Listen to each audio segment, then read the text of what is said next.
Hey guys, let's get more news about Steelers, but first don't forget to subscribe and leave your like.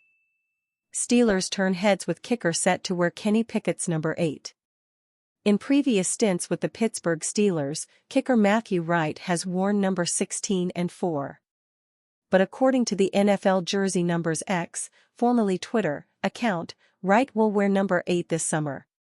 Previously, quarterback Kenny Pickett wore number 8 for the Steelers.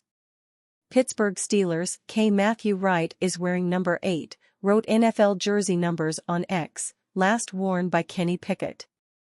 The Steelers electing to give Pickett's old number to a backup kicker generated quite the reaction from social media. Already a better 8 than Pickett, wrote Valente on X, they are about the same size, wrote Parabolic.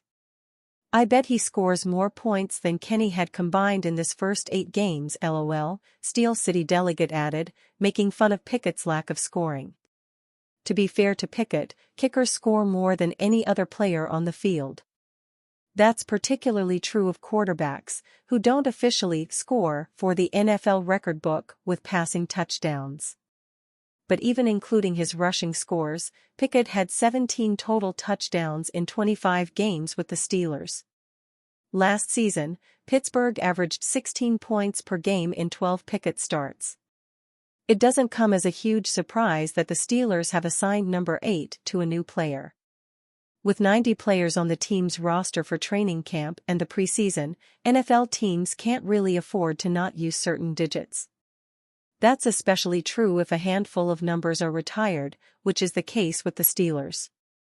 According to NFL Jersey Numbers X, in addition to Wright, the Steelers assigned 14 numbers to new players. Like the case with number 8, 2023 starters wore 3 of those numbers. Many of those 14 players will likely be cut. Therefore, once the regular season begins, those numbers will not be used. One exception could be if the cut player joins the Steelers' practice squad and then receives a game day elevation. Wright is one of the many players who received a new number from the Steelers on April 16 that isn't expected to make the roster. Chris Boswell has served as Pittsburgh's kicker since the middle of the 2015 season. That isn't expected to change during 2024. Wright has kicked 3 previous times for the Steelers. In 2020 and 2022, Wright replaced an injured Boswell for a handful of games. If Boswell suffers an injury during the preseason, then Steelers fans could see Wright kick in a game wearing number 8. Otherwise, Wright will likely battle for a practice squad spot. But given how well Boswell has kicked for most of his career, the Steelers aren't likely to dedicate a practice squad spot to a kicker. Wright has gone 16-for-18 on field goal attempts in 7 games for Pittsburgh. He has also made all 14 of his extra point tries. In addition to Pittsburgh, Wright has kicked for the Jacksonville Jaguars, Kansas City Chiefs, and Carolina Panthers. He has made 85.1% of his field goals and all but 2 of his 37 extra points. Boswell has made 87.2% of his field goal attempts in 9 seasons. Ironically, Pickett won't wear number 8 with the Philadelphia Eagles during 2024. His new number will be number 7. Mike Tomlin drops big hint about Steelers mindset. The Pittsburgh Steelers are going to look quite different in 2024, and coach Mike Tomlin certainly thinks a lot of the new faces they have brought in have something in common. The Steelers have a new offensive coordinator in Arthur Smith and 2 new quarterbacks in Russell Wilson and Justin Fields. Tomlin noted all 3 have seen their reputations diminished recently, as their former organizations gave up on them. All 3 guys, to be really transparent, are somewhat scalded. They got something to prove professionally, Tomlin told Peter Schrager of NFL Network. But we as a collective feel the same way. We have something to prove, and I just think that is a good frame of mind to be in as individuals and as a collective as we prepare ourselves for the 2024 season. It's not fun to relocate or get fired or things of that nature. But as competitors, it always motivates us in the right way, and I'm excited about working with the men that you mentioned. Smith joined the Steelers after 3 seasons as Atlanta Falcons head coach, where he underwhelmed and was widely criticized for how he used some of his offensive weapons. Wilson's Denver Broncos tenure was a disaster. Fields probably has the best reputation, simply because it was not necessarily his fault he was moved, and he might not have necessarily been the problem in Chicago. Tomlin clearly wants the team to have a chip on its collective shoulder. If the Steelers rebound, Tomlin will be praised for taking a chance on these guys. If they do not, people are just going to question why Tomlin brought in some also-rans to try to spark a turnaround for a franchise that has not won a playoff game since the 2016 season. He is always around the ball. Bucky Brooks calls LB Peyton Wilson the sleeper of the draft.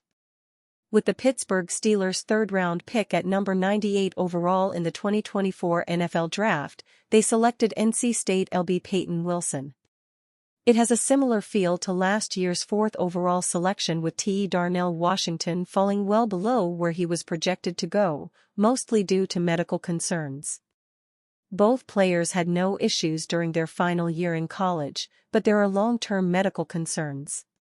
Washington went on to log the third most snaps of the Steelers' rookie class, and he was the earliest rookie to contribute, with the others ramping up over the course of the season. Wilson has a decent shot at following a similar arc in his rookie season.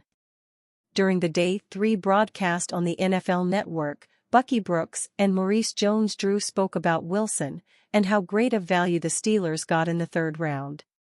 Peyton Wilson is an absolute stud, and I could have picked a number of guys from the Pittsburgh Steelers draft class and talked about being a sleeper, but this is the sleeper, Brooks said. The fact that he's a 3rd rounder to me doesn't speak to the talent that he brings and what he's going to bring on the field if he's healthy. This dude has instincts, awareness. He can rush the passer, he can play in coverage, he is always around the ball. Wilson himself told me at the Senior Bowl that if there are 90 snaps in a game, he wants to get 90 tackles. The guy doesn't want to come off the field and has a knack for being a part of each play as he swarms to the ball with his 4.43 speed. In his final year of college alone, Wilson had 138 total tackles, 69 solo tackles, 17.5 tackles for loss, 6 sacks, 3 interceptions, 1 forced fumble, 2 fumble recoveries, and 1 defensive touchdown. Over his career, he had 7 total interceptions and 15 total sacks. That is highly productive for a college career. It is hard to call the 2023 Bednarik and Butkus Award winner a sleeper, but with him being drafted as the 6th off-ball linebacker off the board at the end of the 3rd round, that is exactly what he has become. And you, fan, what do you think of the situation of Bucky Brooks? Leave your opinion in the comments.